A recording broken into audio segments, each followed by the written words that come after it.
Hello everyone, नमस्कार। स्वागत है आप सभी का आपके अपने फेवरेट चैनल न्यू लाइट प्रयास पर। और आप सभी को होली की हार्दिक शुभकामनाएं। तो आज हम लोगों को करेंगे all India full syllabus test number 37। ये 3 एडिशनल टेस्ट आपके ऑनलाइन मोड पर करवाए जा रहे हैं, जैसा कि सिंह सर ने अनाउंस किया था, ताकि आपकी होली की छुट्टियां जो हैं वो पूरी तरह से यूटिलाइज हो सकें। तो आज हम लोग शुरू करते हैं all India full syllabus test 37, और इसमें एडिशनल टॉपिक्स थे जो एनटीए के सिलेबस में हैं बट एनसीईआरटी में नहीं दिए हुए हैं। तो ये सेशन है इस मिशन के तहत अब पढ़ने का अधिकार सबको, डॉक्टर बनने का अधिकार भी सबको। मिशन है mentor doctor SP Singh sir का, टीम न्यू लाइट का। तो question number 91, match the column 1 and column 2 and choose correct answer. तो ये एडिपोज टिश्यू हम लोगों को पता ही क्या टाइप ऑफ कनेक्टिव टिश्यू है, और ये loose connective tissue, areolar tissue and adipose tissue. Adipocytes इसमें होती हैं, सेल्स। लिगामेंट क्या है? डेंस रेगुलर कनेक्टिव टिश्यू का एग्जाम्पल है, और ये बोन से बोन को कनेक्ट करता है। यहाँ पर फाइबर्स जो होते हैं रेगुलरली अरेंज्ड होते हैं। Cartilage is a type of skeletal connective tissue. Cartilage and bone skeletal connective tissue के टाइप्स हैं। कार्टिलेज में सेल्स कॉन्ड्रोसाइट्स और कॉन्ड्रोब्लास्ट, दो टाइप की सेल होती हैं।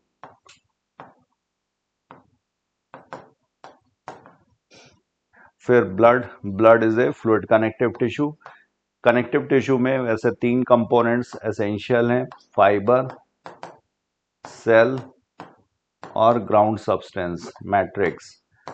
यहाँ पर क्या एब्सेंट होगा? ब्लड में फाइबर्स एब्सेंट होते हैं, बाकी सारे कनेक्टिव टिश्यू में फाइबर्स प्रेजेंट हैं। तो मैचिंग सही हुई यहाँ पर, ए का थर्ड, बी का सेकंड, सी का फर्स्ट और डी का फोर्थ। आंसर हुआ यहाँ पर first, 91। Now we move to next question. Question number 92, which statement is incorrect. यहां पर आपको इनकरेक्ट स्टेटमेंट बताना है। Sclerite of cockroach joint to each other by cartilage. तो स्क्लेराइड्स यहाँ पे जो काइटिनस प्लेट्स होती हैं, इनके लिए कॉमन टर्म दिया गया है स्क्लेराइट। जो डॉर्सल साइड पर होती है इसे टर्गाइट बोलते हैं, वेंट्रल साइड पर है इसे स्टर्नाइट बोलते हैं, और जो लेटरली अरेंज्ड है इनको बोलते हैं प्लूराइड्स। और ये आपस में इंटरकनेक्टेड होती हैं बाय आर्टिकुलर मेम्ब्रेन या आर्थ्रोडियल मेम्ब्रेन बोलते हैं इसको। तो ये हो गया आर्टिकुलर और आर्थ्रोडियल मेम्ब्रेन।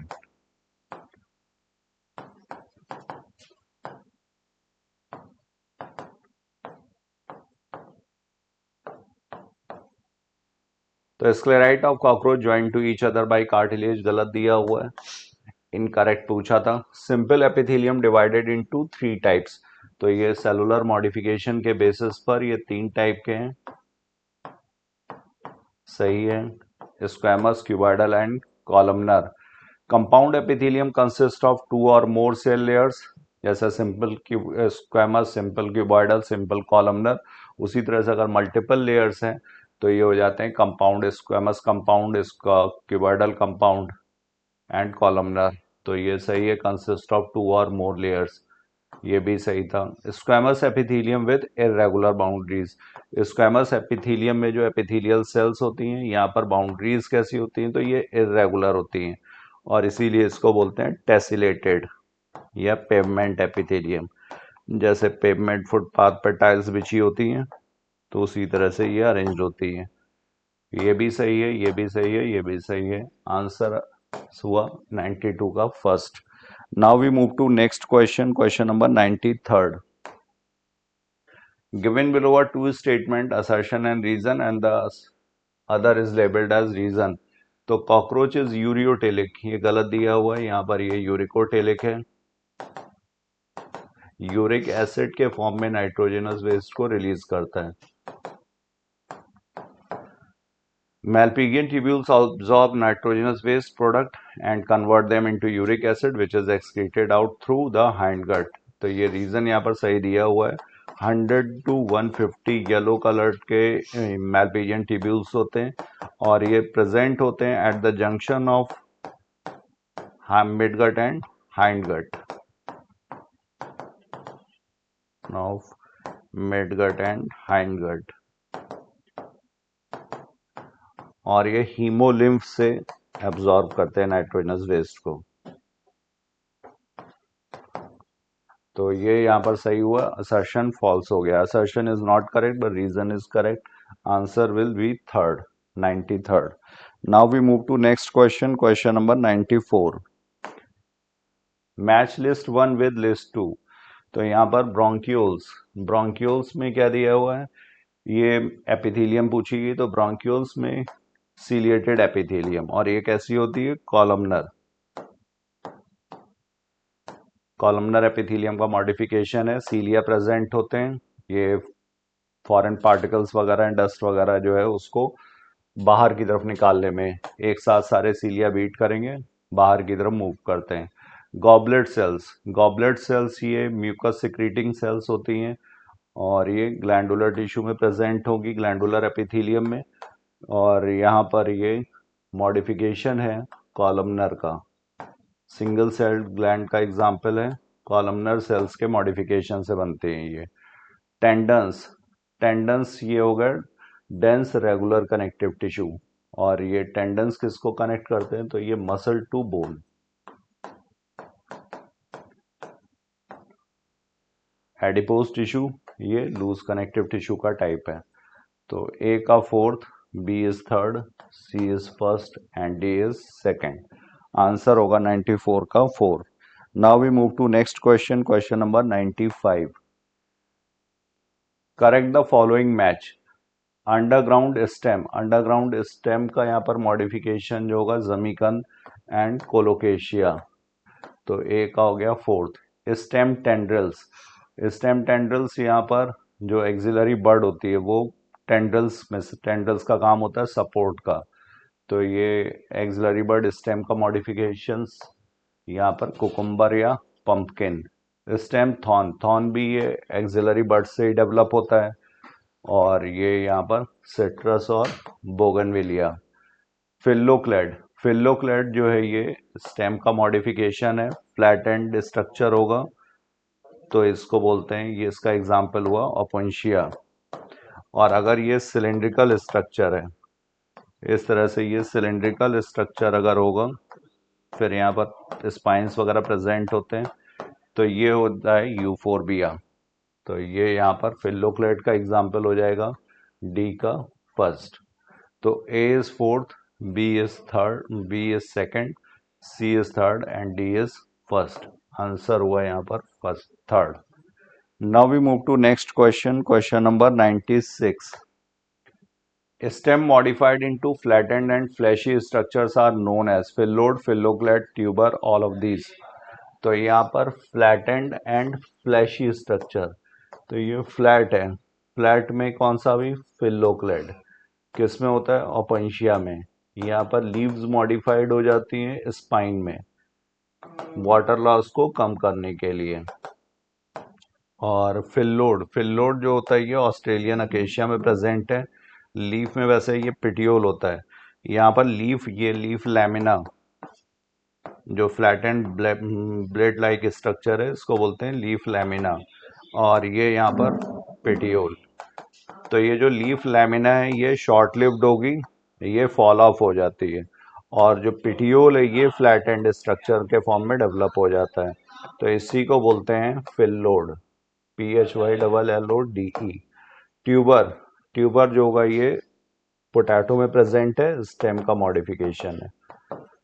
तो करेक्ट आंसर हुआ यहाँ पर second, 96। Now we move to next question, question number 97। 97 में यहाँ पर in which of the following lateral branches originate from the basal and underground portion of the main stem, grow horizontally beneath the soil and then come out obliquely. तो यहाँ पर ये जैसे अगर plant है तो ये इसका बेस ऑफ द स्टेम नीचे, और यहाँ से ये ऑब्लिकली ग्रो, पहले हॉरिजॉन्टली ग्रो करेगा, फिर उसके बाद ऑब्लिकली बाहर आ जाता है, और यहाँ पे फिर से नया प्लांट।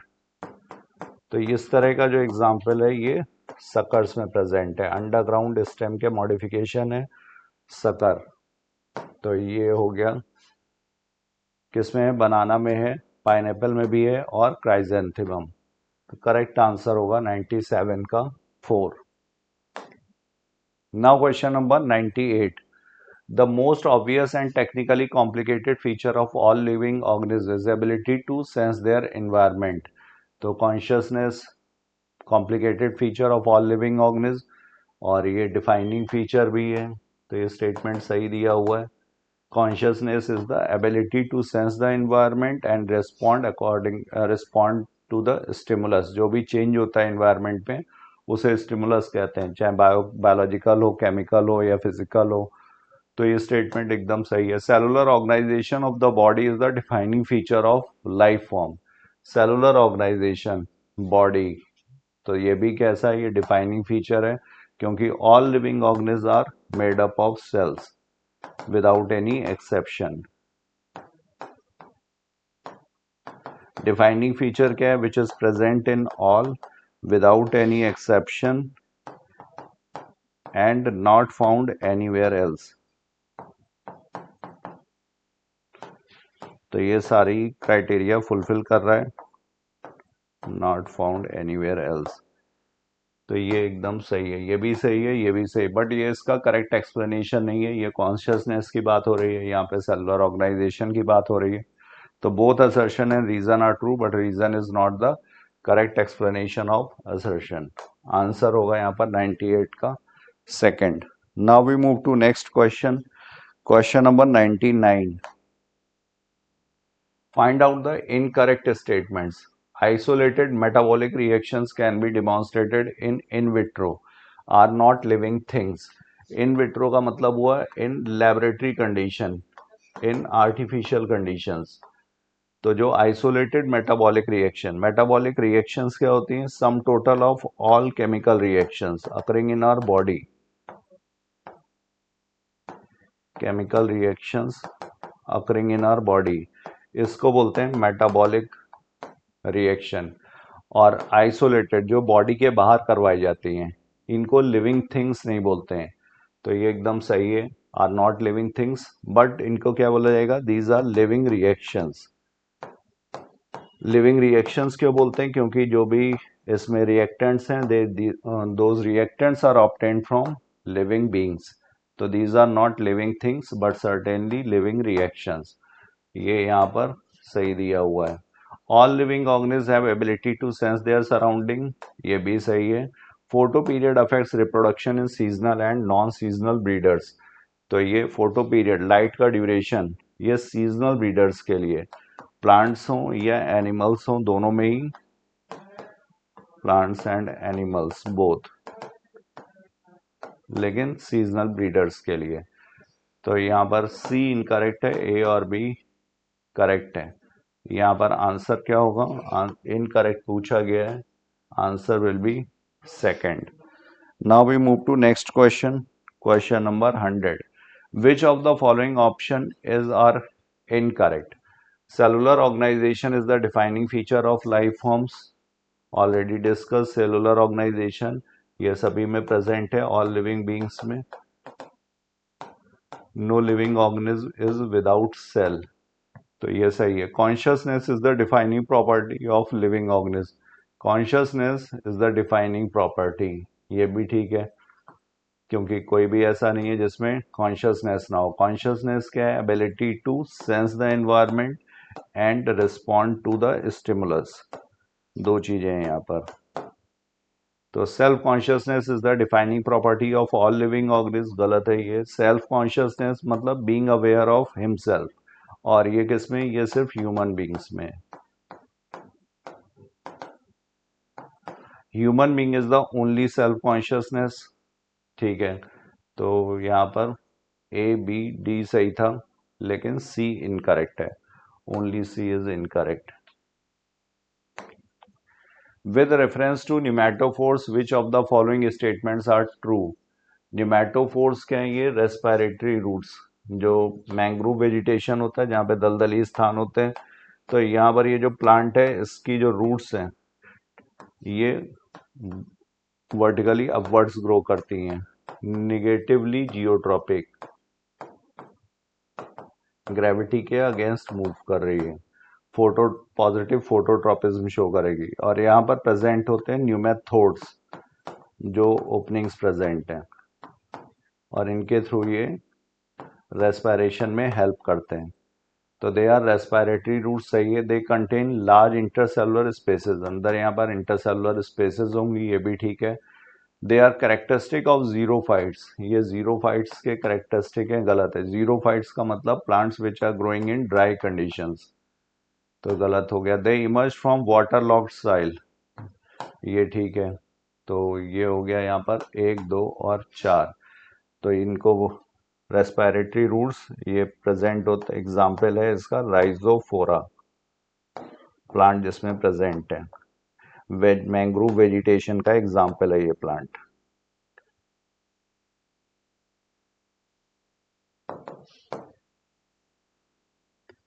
तो 1, 2 and 4 are correct. 1, 2 and 4 answer होगा first, 101। Now we move to next question, question number 102। Match the following banyan tree. Banyan tree किसमें, ये इसमें प्रॉप रूट्स प्रेजेंट हैं। प्रॉप रूट्स जो होते हैं, ये जो बड़ी बड़ी ब्रांचेस होती हैं इनकी हैवी, इनको सपोर्ट करने के लिए यहाँ पर ये प्रॉप रूट्स। फिर शुगर केन, शुगर केन में प्रेजेंट होते हैं स्टिल्ट रूट। स्टिल्ट रूट शुगर केन में भी है, मेज में भी है। स्टिल्ट रूट्स का काम क्या है, तो स्टिल्ट रूट्स जो होंगी ये लोअर नोड से अराइज होती हैं और ये सपोर्ट का काम करती हैं, क्योंकि गन्ने का पौधा या मक्के का पौधा काफ़ी लंबा होगा, तो उसको सपोर्ट करने के लिए। स्वीट पोटैटो, यहाँ पर एडवेंटिशियस रूट्स। मैंग्रोव प्लांट्स, यहाँ पर न्यूमेटोफोर्स। तो ए का हो जाएगा सेकंड, बी का फर्स्ट, सी का फोर्थ और डी का third. Answer will B first, 102।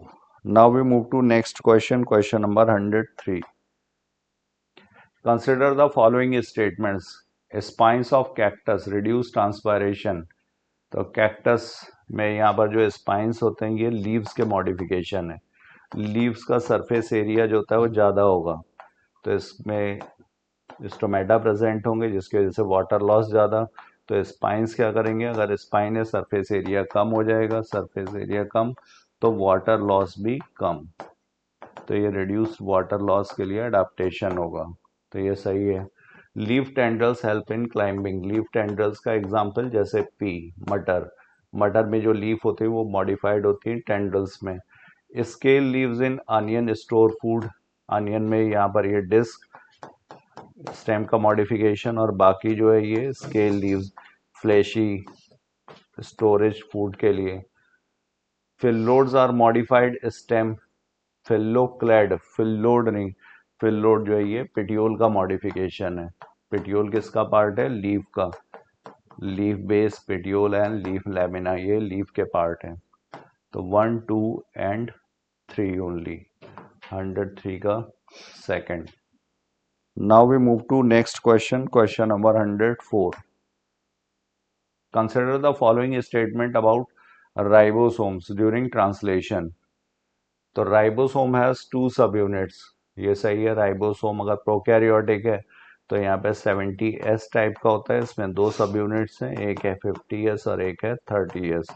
और अगर यूकैरियोटिक राइबोसोम की बात की जाए जो साइटोप्लाज्म में प्रेजेंट है तो 80S, यहाँ पर होगा 60S और ये 40S, 2 सब यूनिट्स। तो राइबोसोम हैज 2 सब यूनिट्स, सही है। Site binds amino acid tRNA, ए साइट। तो यहाँ पर जब mRNA ट्रांसलेशन शुरू होता है तो ये स्मॉलर सब यूनिट आकर के सबसे पहले mRNA से जुड़ती है, ये इनिशिएशन हो गया। इसके बाद यहाँ पर ये पी साइट प्रोवाइड करेगा, इस पे tRNA आएगा, पहला tRNA जो मेथियोनिन लेकर के आता है। फिर इसके बाद यहाँ पर ए साइट, ये ए साइट पर जो नेक्स्ट tRNA होगा इस कोडॉन के अकॉर्डिंग वो आएगा। सपोज यहाँ पर फेनिलएनालिन वाला है ये, तो ये फेनिलएनालिन, और इधर की साइड होता है ये ई साइट, और इसको रीड किया जाता है 5 प्राइम टू 3 प्राइम डायरेक्शन में, मतलब ये इस तरफ मूव करेगा राइबोसोम, और ये लार्जर सब यूनिट फिर आकर के इस तरह से जुड़ती है। तो पहला वाला tRNA पी साइट पर, नेक्स्ट tRNA जो आता है वो ए साइट पर, और मेथियोनिन और फेनिलएनालिन के बीच में यहाँ पे पेप्टाइड बॉन्ड का फॉर्मेशन होगा, और ये जो पेप्टाइड बॉन्ड है यहाँ पर ये टूट जाता है, जिसकी वजह से जब ट्रांसलोकेशन होगा तो पी साइड पे जो टीआरएनए था वो ई साइड पर आ जाता है और ए साइड वाला पी साइड पर, और ए साइड फिर वैकेंट हो जाती है, जो नेक्स्ट कोडॉन होगा वहां पे पहुंच जाएगी। तो A site binds amino acid tRNA, सही दिया हुआ है। P site holds growing polypeptide chain, ये भी ठीक है। पी साइट पर जो पॉलीपेप्टाइड चेन होगी वो प्रेजेंट होगी। E site is the site of peptide bond formation, ये गलत है। ई साइट एग्जिट साइट है, जब ये टीआरएनए इससे अलग हो जाएगा अमाइनो एसिड से, तब ये यहाँ पर इस तरह से होगा, और ये फिर जब ट्रांसलोकेशन होगा, इसका मूवमेंट होगा राइबोसोम का, तो ये यहाँ से एग्जिट हो जाता है। तो ये गलत है, 1 2 3, ये सही है, 1 2 and 3 only. 104 is first. Now we move to next question. Question number 105. During elongation of translation, तो initiation, उसके बाद फिर elongation, mRNA is read in 5 prime to 3 prime direction. mRNA अभी हम लोगों ने डिस्कस किया, ये 5 prime to 3 prime direction में ही पढ़ा जाता है। इनिशिएशन में स्मॉलर सब यूनिट आकर के जुड़ जाती है, फिर लार्जर सब यूनिट, और यहाँ पर पी साइट पर जो पहला वाला है वो मैथ्योनिन, उसके बाद ए साइट पर जो है ये सपोज था फेनिलएनालिन, और इसके बाद फिर यहाँ पर इधर की तरफ होगा ई साइट, तो E P A. mRNA is read, ठीक है। Polypeptide chain grows from N terminal to C terminal, ये ठीक है। यहाँ पर जो पॉलीपेप्टाइड चेन होती है इसमें ये वाला एंड जो होगा ये कार्बोक्सिलिक ग्रुप, और यहाँ पर होता है अमाइनो ग्रुप NH2, तो इसको बोला जाता है एन टर्मिनल। और जब नेक्स्ट अमाइनो एसिड आएगा तो वो भी इधर यहाँ पर इधर कार्बोक्सिलिक ग्रुप होगा राइट हैंड साइड, और लेफ्ट हैंड साइड पर ये अमाइनो ग्रुप, और ये H2O का रिमूवल हो जाता है, -H2O, डिहाइड्रेशन सिंथेसिस होती है। तो ये N की वजह से इसको बोलते हैं एन टर्मिनल, और इधर राइट हैंड साइड पे चूंकि कार्बोक्सिलिक ग्रुप होगा तो इसको बोलते हैं सी टर्मिनल। तो N terminal to C terminal, सही है। TRNA moves from A P E site, तो टीआरएनए जो यहाँ पर आ चुका है ए साइट पर, अब जब ये राइबोसोम इस पर ट्रांसलोकेट करेगा तो ये जो पी साइट पर है ये ई साइट पर पहुंचेगा, ए साइट पर जो था वो पी साइट पर पहुंचेगा, और इसकी ए साइट नेक्स्ट जो यहाँ पर कोडॉन है उस पर पहुंचेगी। तो tRNA moves from A P E site, एकदम सही है। Energy is required in the form of GTP, तो इलोंगेशन फेज जो है एनर्जी रिक्वायरिंग प्रोसेस होता है, इसमें एनर्जी जीटीपी के फॉर्म में आती है, ये भी सही है। 1 2 3 and 4 all are correct. Answer होगा यहाँ पर 105 का 4। Now we move to next question 106। Consider the following statement regarding regulators and conformers. तो रेगुलेटर्स एंड कन्फॉर्मर्स, जो एक्सटर्नल इन्वायरमेंट है अगर उसके रिस्पेक्ट में ये कांस्टेंट रहता है तो ये हो गया रेगुलेटर्स, और अगर ये चेंज होते जाते हैं तो इनको बोलते हैं कन्फॉर्मर्स, और एक और होगा जिसको बोलेंगे पार्शियल रेगुलेटर्स। तो ये इस तरह से है ग्राफ, तो ये पार्शियल रेगुलेटर्स के लिए। तो all birds and mammals are capable of thermo regulation, ये सही है, ये कहलाते हैं रेगुलेटर्स। एक्सटर्नल इन्वायरमेंट में जो चेंज हो रहा होता है उससे ये अफेक्टेड नहीं होते, इनका इंटरनल इन्वायरमेंट कांस्टेंट रहता है लगभग, तो ये रेगुलेटर्स। और ये होम्योथर्म्स कहलाते हैं, वार्म ब्लडेड कहलाते हैं, सही है। Plants generally maintain constant internal body temperature, ये गलत है। प्लांट्स जो हैं ये कन्फॉर्मर्स हैं, फॉलोअर्स हैं, जैसे जैसे एक्सटर्नल इन्वायरमेंट में चेंज आएगा इनके इंटरनल इन्वायरमेंट में भी चेंज होता जाता है। इस एक्सिस पर हम लोग लेते हैं एक्सटर्नल और इस पर लेते हैं इंटरनल। प्लांट्स जनरली, तो गलत हो गया। Conformers change their body temperature according to ambient temperature. Conformers जो फॉलोअर्स हैं ये चेंज करते हैं बॉडी टेम्परेचर को अकॉर्डिंग टू एम्बियंट टेम्परेचर, ये सही है, इनका इंटरनल इन्वायरमेंट कांस्टेंट नहीं रहता है। Thermo regulation is energetically expensive specially for small animals, ये ठीक है। स्मॉल एनिमल्स जितने छोटे होगा एनिमल उसका surface area to volume ratio ये ज़्यादा होगा, और सरफेस एरिया ज़्यादा होगा तो हीट लॉस जल्दी होगा, क्योंकि heat loss and heat gain is a function of surface area, ये सरफेस एरिया पे डिपेंड करता है। तो ये थर्मो रेगुलेशन इसमें एक्सपेंसिव प्रोसेस होगा, ज़्यादा एनर्जी खर्च करनी पड़ेगी इसको मेंटेन रखने के लिए। यही रीज़न है कि very small animals are absent in polar areas में ये एब्सेंट होते हैं। तो ये thermo regulation expensive specially for small animals, ये सही है। तो 1, 3 एंड 4 ये करेक्ट है। आंसर हुआ यहाँ पर 106 का first. Now we move to next question, question number 107। Consider the following statements about migration and suspension strategies. तो migration and suspension, migration is moving away from the adverse condition. तो जैसे birds migrate कर जाती हैं, Siberian birds, तो migration helps organism temporarily escape unfavourable conditions. तो ये ठीक है, टेम्परली एस्केप कर जाती है अनफेवरेबल कंडीशंस को by changing the space. Hibernation in bears is an example of migration, ये माइग्रेशन का एग्जांपल नहीं है। हाइबरनेशन में क्या होता है, विंटर स्लीप, ये अपनी एनर्जी को कंजर्व करते हैं, विंटर स्लीप पे चले जाते हैं, एडवर्स कंडीशन में शांत रहते हैं। तो ये यहाँ पर सेकंड गलत है। Aestivation helps animal survive heat and desiccation, aestivation जो होता है ये समर स्लीप को बोलते हैं। तो ये ज़्यादा टेम्परेचर जब होगा तो उसको अवॉइड करने के लिए, survive heat and desiccation, desiccation का मतलब होता है ड्राइंग, तो ये सही है। Diapause is a stage of suspended development in some zooplankton, ये भी सही है। ये अपना डेवलपमेंट यहाँ पर सीज कर देते हैं कुछ समय के लिए, जब फेवरेबल कंडीशंस आएंगी तब ये फिर से स्टार्ट करते हैं। जू प्लैंक्टन्स क्या है, zooplanktons are animals which are passively floating. तो ये सही था, ये सही है और ये सही है। सेकंड गलत है। 1, 3 and 4 only are correct. Answer होगा यहाँ पर थर्ड, 107 का। Now we move to next question, question number 108। Consider the following statement regarding temperature as an abiotic factor. तो इन्वायरमेंट में, इकोसिस्टम में हम लोगों को पता है कि एबायोटिक फैक्टर्स और बायोटिक फैक्टर्स दोनों ही, और उसमें temperature is the most important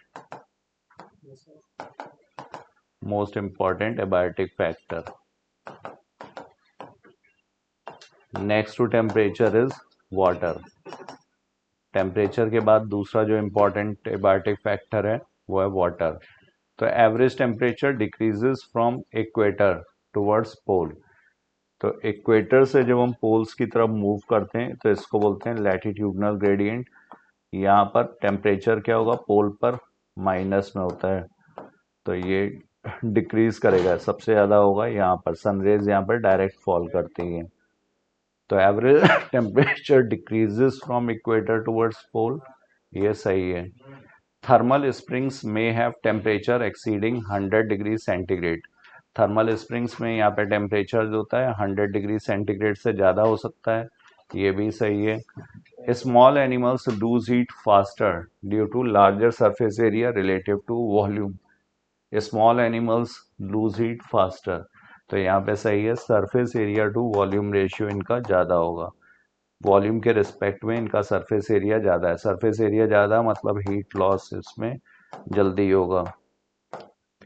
तो स्मॉल एनिमल्स, इसी वजह से ये स्मॉलर एनिमल्स जो हैं ये पोलर एरियाज में एब्सेंट होते हैं। वहाँ पे बियर्स वगैरह होंगे, large bears, but squirrel, rat pole पे नहीं दिखाई पड़ेंगे, क्योंकि ये छोटे मैमल्स हैं, ये लार्ज मैमल्स हैं। तो यहाँ पर surface area to volume ratio ज़्यादा है। Very small animals are commonly found in polar regions, ये गलत।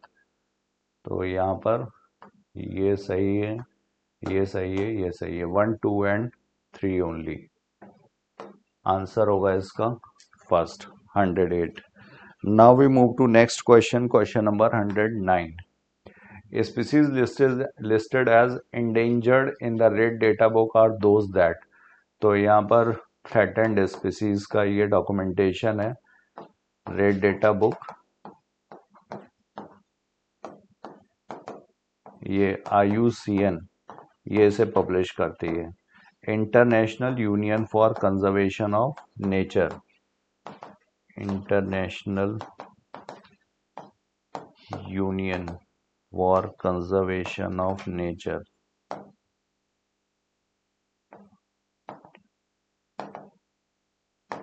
ये इसको पब्लिश करती है। और इसमें जो थ्रेटेंड स्पीसीज हैं वो 3 कैटेगरी में यहाँ बिलोंग करती हैं। एक है क्रिटिकली इंडेंजर्ड, दूसरी है इंडेंजर्ड और तीसरी है वल्नरेबल। क्रिटिकली इंडेंजर्ड ये extremely high risk of extinction, ये very high risk of extinction,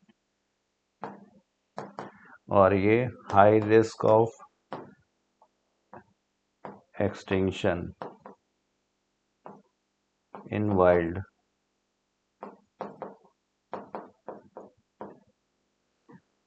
इसके लिए कलर यूज किया जाता है रेड, क्रिटिकली इंडेंजर्ड के लिए। तो यहाँ पे और ऑलरेडी एक्सटिंक्ट गलत है, face a very high risk of extinction in the near future. तो ये इंडेंजर्ड के लिए पूछा गया था, face a very high risk of extinction in near future, ये सही है। Are found only in zoos, are increasing rapidly गलत। तो आंसर होगा 109 का second. Now we move to next question, question number 110। The red data book helps in, red data book ये किस में हेल्प करेगी? तो रेड डेटा बुक ये बायोडाइवर्सिटी कंजर्वेशन से रिलेटेड है, बायोडाइवर्सिटी कंजर्वेशन में हेल्प करती है।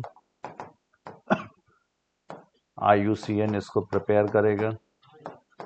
Wild life conservation planning, identifying threatened species, raising awareness about biodiversity loss.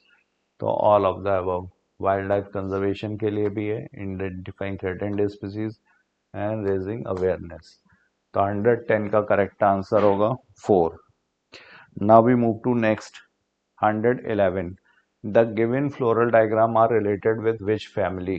तो ये फैमिली है यहाँ पर मालवेसी। फ्लोरल डायग्राम तो ये ग्राफिकल रिप्रेजेंटेशन है फ्लोरल स्ट्रक्चर्स का, पार्ट्स का। यहाँ पर जो आउटर मोस्ट वर्ल दिखाया गया ये एपिकैलिक्स, ये इसका कैरेक्टरिस्टिक है एपिकैलिक्स मालवेसी का। इसके बाद ये फिर कैलिक्स, फिर ये अंदर करोला, और करोला जो है ये किससे एसोसिएटेड है? एंड्रोशियम से, ये लाइन से यहाँ पे दिखाया गया है। तो ये एपिपेटलस कंडीशन शो कर रहा है। इसके बाद यहाँ पर ये एंड्रोशियम फ्यूज दिखाया गया है, लेकिन filament part, anther part free है। तो ये मोनो एडल्फस।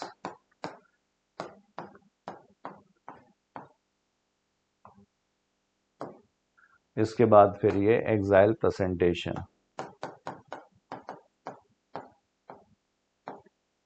तो ये किसका हुआ? ये मालवेसी का। करेक्ट आंसर हुआ 111 का 4th। Now we move to next question, question number 112। Which family are included in the class monocotyledonae? तो मोनोकॉटिलिडनी में पोएसी, मालवेसी, क्रूसीफेरी, फेबेसी। तो इनकी क्लास है डाइकॉटिलिडनी।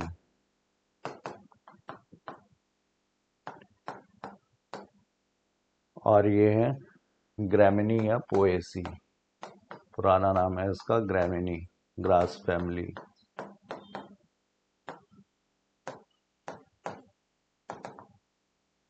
सीरियल्स वगैरह जो अनाज हैं वो इसी फैमिली को बिलोंग करते हैं। तो 112 का करेक्ट आंसर होगा first. Now we move to next question, question number 113। Lodicules present in which family? तो लॉडिक्यूल्स रिप्रेजेंट करते हैं पेरियंथ को। ये नंबर में है, नंबर में 2, present at the base of florets, florets के बेस पर प्रेजेंट होते हैं। और पेरियंथ क्या है? Perianth when we are not able to distinct calyx and corolla, जब कैलिक्स और करोला इनडिस्टिंक्ट हो। तब हम टर्म यूज करते हैं पेरिएंथ। इसका सिंबल होता है पी। अगर ये एंड्रोशियम से फ्यूज्ड है तो इसे बोलते हैं एपीफिलस कंडीशन।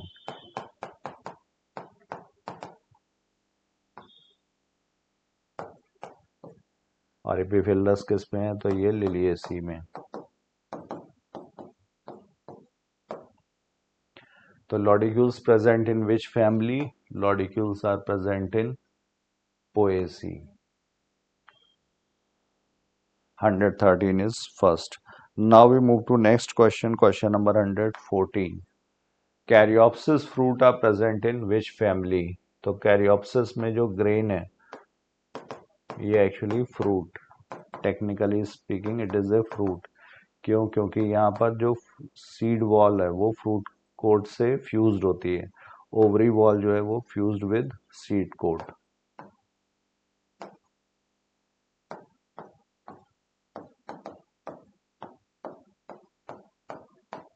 तो जिसे एक्चुअली हम ग्रेन बोल रहे हैं वो एक्चुअली फ्रूट है।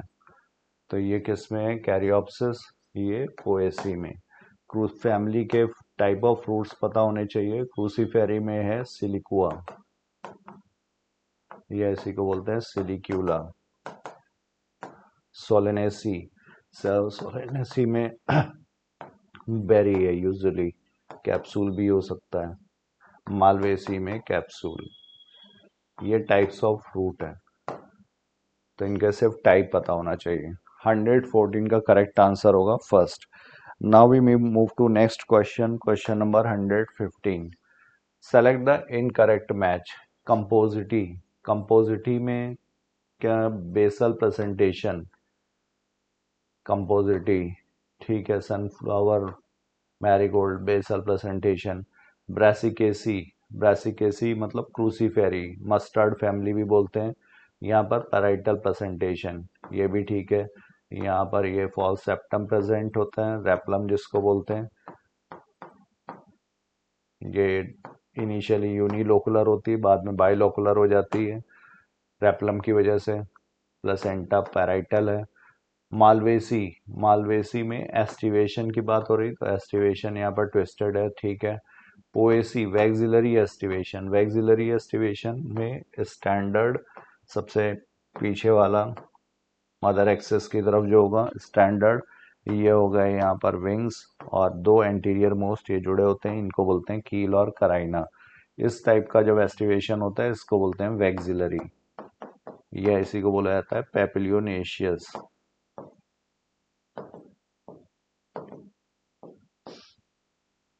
और ये प्रेजेंट है फेबेसी में, फैमिली फेबेसी में प्रेजेंट है। तो वैक्सिलरी एस्टिवेशन पोएसी में गलत दिया हुआ है। 115 का इनकरेक्ट मैच होगा fourth. Now we move to next question, question number 116। In Poaceae family generally the placentation are. तो पोएसी में जनरली प्लेसेंटेशन कैसा होगा? ये बेसल। एक्साइल मालवेसी में, पैराइटल क्रूसीफेरी में, या फिर इसी को बोलते हैं ब्रासिकेसी, फ्री सेंट्रल। एग्जाम्पल्स हैं डायंथस एंड प्रिमरोज।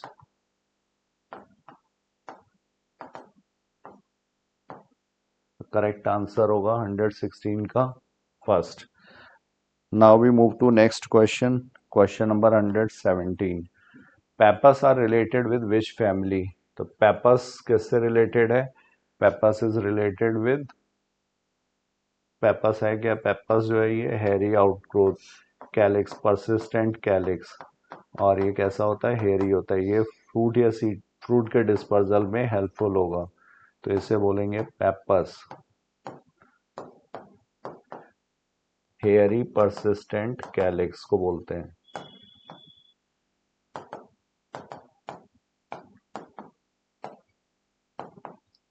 कैलिक्स, और प्रेजेंट है ये कंपोजिटी में। तो करेक्ट आंसर होगा 117 का फर्स्ट।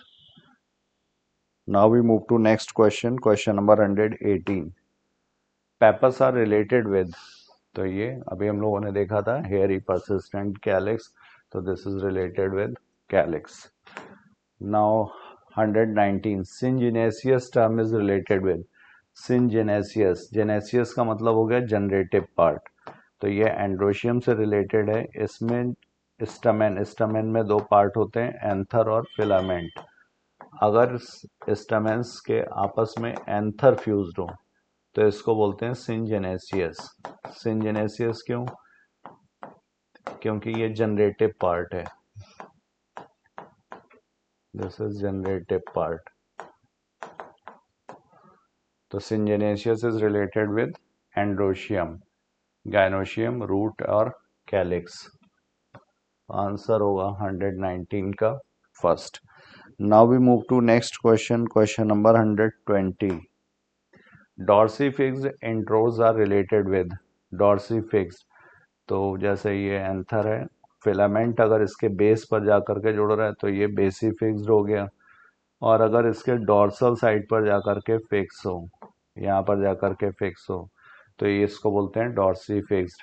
और इंट्रोज, इंट्रोज मतलब इसकी जो डेहिसेंस है, इसका जो ओपनिंग है वो किधर की तरफ है, वो अगर अंदर की तरफ है, सेंट्रल पार्ट ऑफ फ्लावर की तरफ है, तो इसे बोलते हैं intros, central part of flower.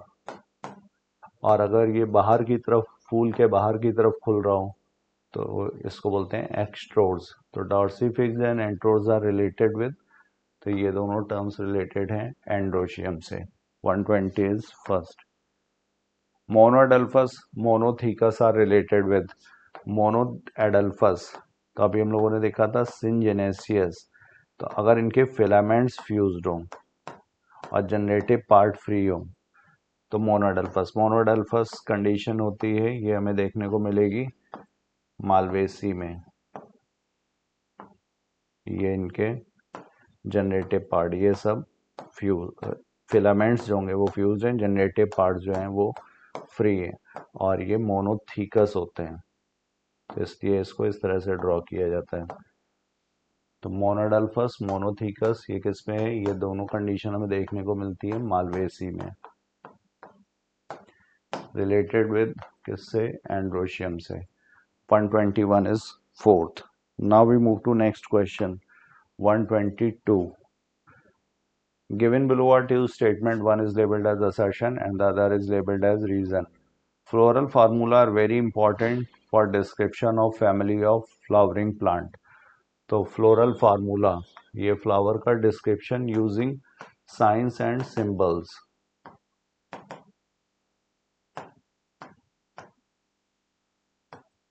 इसे बोलते हैं फ्लोरल फार्मूला। जैसे अगर बेसिक एसी का लिखा जाए तो एक्टिनोमॉर्फिक हो गया, हर्माफ्रोडाइट है, बाइसेक्सुअल है, सेपल्स 2+2, क्रूसीफॉर्म करोला है, क्रॉस के फॉर्म में होता है पेटल्स, तो CX4 लिख सकते हैं। एंड्रोशियम यहाँ पर डाइएडल्फस है, 2+4, टेट्राडाइनमस है, डाइएडल्फस कंडीशन फेबेसी में, तो ये टेट्राडाइनमस कंडीशन, दो वॉल्स में स्टेमेंस अरेंज होते हैं, 4 और 2 के। और गाइनोशियम जो होती है बाइकार्पेलरी, सिंकार्पस और ओवरी सुपीरियर। तो ये साइन और सिंबल्स को यूज करके जो रिप्रेजेंट किया जाएगा इसे floral formula, important for description of family. ठीक है, floral formula gives information about adhesion, cohesion. तो अगर ये आपस में जुड़े होते, जैसे यहाँ पे सिंकार्पस कंडीशन, तो ये हो गई यहाँ पर कोहेजन का एग्जाम्पल। अगर ये एंडोशियम कैलिक करोला के साथ फ्यूज होता है एपीपेटलस, तो जैसा कि हमें देखने को मिलता है सोलेनेसी में, या फिर पेरियन से फ्यूज होता तो एपीफिलस लिलिएसी में, तो ये अडेजन हो गया। अगर दो डिफरेंट वर्ल्स के यूनिट्स में यूनियन है तो इसको बोलते हैं अडेजन। तो ये भी हमें इससे पता चलता है। इस also gives information about number of floral appendages, number कितना है इनका, सिमेट्री ऑफ फ्लावर, तो ये भी ठीक है। तो असर्शन भी सही है, रीजन भी सही है, और reason is the correct explanation. तो both assertion and reason correct and reason is the correct explanation of assertion. 122 is fourth. Now we move to next question, 123rd. Epipetalous and epiphyllous are example of cohesion. Epipetalous and epiphyllous, तो अगर androecium corolla से fused है, petal से fused है, तो इसको ऊपर से इस तरह से कनेक्ट करके दिखाते हैं और इसको बोलते हैं एपीपेटलस कंडीशन। ये सोलिनेसी में देखने को मिलती है और मालवेसी में भी है। एपीफिलस, अगर ये एंड्रोशियम पेरियंस से फ्यूज है तो ये एपीफिलस कंडीशन कहलाती है। ये हमें देखने को मिलती है लिलिएसी में।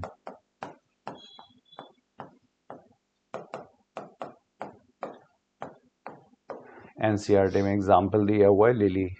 तो epipetalous and epiphyllous are example of cohesion, गलत। ये कोहेजन कब होगा? जब सेम वर्ल के सेम यूनिट्स के बीच में होगा। यहाँ पे दो डिफरेंट वर्ल्स हैं, एंड्रोशियम पेरियंथ या एंड्रोशियम करोला, तो ये अडेजन के एग्जाम्पल्स हुए, कोहेजन के नहीं। तो ये गलत हो गया। In epipetalous corolla are attach to androecium. Epipetalous में करोला एंड्रोशियम से अटैच्ड है, and in epiphyllous perianth are attached to androecium. तो ये भी सही है और वो भी सही, वो गलत है। तो आंसर होगा assertion is not correct but reason is correct. Answer हुआ 123 का third. Now we move to next question number 124। इसमें how many matchings are correct?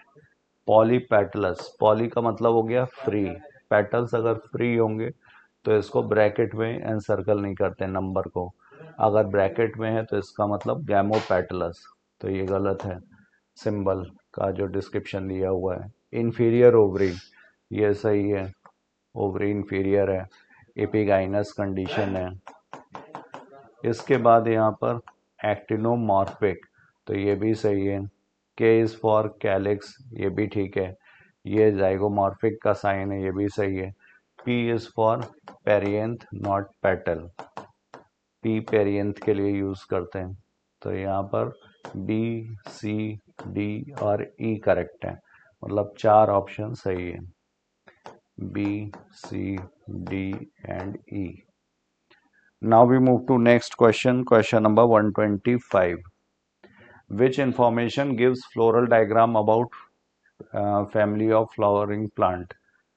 तो फ्लोरल डायग्राम क्या है? ग्राफिकल रिप्रेजेंटेशन है फ्लोरल स्ट्रक्चर्स का, ग्राफिकल रिप्रेजेंटेशन। तो इससे हमें क्या पता चलेगा? इससे एस्टिवेशन सही है। यहाँ पर ये अगर ओवरलैपिंग दिखाई गई है या सिर्फ कनेक्टेड है तो उसके बेसिस पर ये वॉल्वेट, ये जैसे है तो ये वॉल्वेट कंडीशन हो गई। यहाँ पर सिर्फ मार्जिन्स जो है एक दूसरे के कांटेक्ट में है, नो ओवरलैपिंग, तो इसी को बोलते हैं aestivation. Number of floral appendages, यहाँ पे नंबर भी पता चल रहा है। कोहेजन एंड अडेजन, अगर सपोज ये करोला है, पेटल्स है, तो यहाँ पर ये कंडीशन अगर इस तरह से जोड़ के दिखाई गई तो ये क्या हो गया? ये एंड्रोशियम, एंड्रोशियम जो है ये पेटल से फ्यूज्ड है, तो ये अडेजन। तो ये कोहेजन भी एडेजन भी, अगर ये आपस में इंटरकनेक्टेड होते हैं तो ये कोहेजन का एग्जाम्पल था। तो करेक्ट आंसर होगा यहाँ पे फर्स्ट। इन सभी के बारे में इंफॉर्मेशन पता चलेगी। 125 is first. Now question number 126। तो यहाँ पर गाइनोशियम बाइकार्पेलरी दिखाया हुआ है, दो कार्पल्स, और ये यूनाइटेड है आपस में, तो सिंक कार्पस और ओवरी जो है वो सुपीरियर। तो इस कंडीशन को बोला जाएगा hypogynous condition, ovary superior, syncarpous, carpels fused. और ये किस में होगा? Cruciferae, Malvaceae, Fabaceae. तो ये कंडीशन होती है क्रूसीफेरी में, फेबेसी में सिर्फ एक ही है।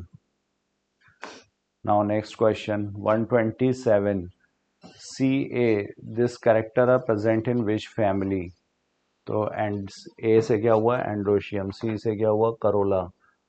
तो एंड्रोशियम यहाँ पर यूनाइटेड है करोला से, तो ये कंडीशन हो गई एपीपेटलस, एपीपेटलस। और ये किस में देखने को मिलेगा? ये हमें देखने को मिलेगा मालवेसी में। तो 127 का करेक्ट आंसर होगा second. Now next question 128 androecium 2+4 this character represent in which family. तो ये कंडीशन कहलाती है टेट्राडाइनमस। डायनेमस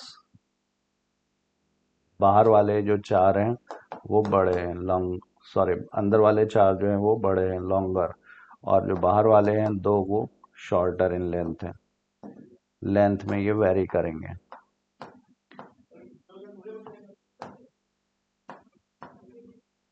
और ये बाहर वाले दो छोटे। तो ये एंडोशियम 2+4 ये किसमें, ये टेट्राडाइनमस कंडीशन, ये मालवेसी में। यहाँ पर जो स्टेमेंस है मेनी है। फेबेसी में यहाँ पर डाई एडल्फस कंडीशन है, 9 के फिलामेंट एक साथ फ्यूज्ड हैं और एक फ्री है, तो इसको बोलते हैं डाई एडल्फस। और ये है tetradynamous. Now next question 129 which of the following examples show monocarpellary unilocular ovary with many ovules. तो मोनोकार्पेलरी सिंगल कार्पल, यूनिलोकुलर और यहाँ पर single locule with many ovules और कई सारे ओव्यूल्स प्रेजेंट है। तो ये हमें देखने को मिलेगा सेस्बेनिया में, सेस्बेनिया, इंडिगोफेरा, ये क्या है, ये फेबेसी के मेंबर्स हैं। इंडिगोफेरा का इकोनॉमिक इम्पोर्टेंस है, डाई के तौर पर यूज किया जाता है Indigofera tinctoria. Brinjal, tobacco, asparagus, ये सोलेनेसी का मेंबर है, ये लिलिएसी का मेंबर है। तो यहाँ पर मोनोकार्पेलरी कंडीशन सिर्फ इसमें सेस्बेनिया में और इंडिगोफेरा में। तो A and C only. 129 is fourth. Now we move to next question 130. Perianth are present in which family. तो पेरियंथ प्रेजेंट है पोएसी में भी, लिलिएसी में भी प्रेजेंट है। लिलिएसी में ये एपिफिलस कंडीशन भी प्रेजेंट है। यहाँ पर पेरियंथ एंडोशियम से फ्यूज्ड है। और यहाँ पर पोएसी में जो पेरियंथ है इनको बोलते हैं लॉडिक्यूल्स, फ्लोरेट्स के बेस पर प्रेजेंट है। 130 is first. Now we move to next question 131. When anthers fused but filaments free, anthers अगर फ्यूज्ड हैं और अगर फिलामेंट फ्री है तो इस कंडीशन को बोलते हैं सिनजेनेसियस। सिनेंड्रस में क्या होता है, सिनेंड्रस में इनके जनरेटिव पार्ट भी फ्यूज्ड होते हैं और फिलामेंट पार्ट भी फ्यूज्ड है, तो इस कंडीशन को बोला जाएगा सिनएंड्रस। 131 is second. Now we move to next question 132nd. In compositae family the corolla are. तो कंपोजिटिव फैमिली में जो करोला है वो कैसा है, कंपोजिटिव में ये 5 और गैमोपेटलस। 132 का करेक्ट आंसर होगा सेकंड।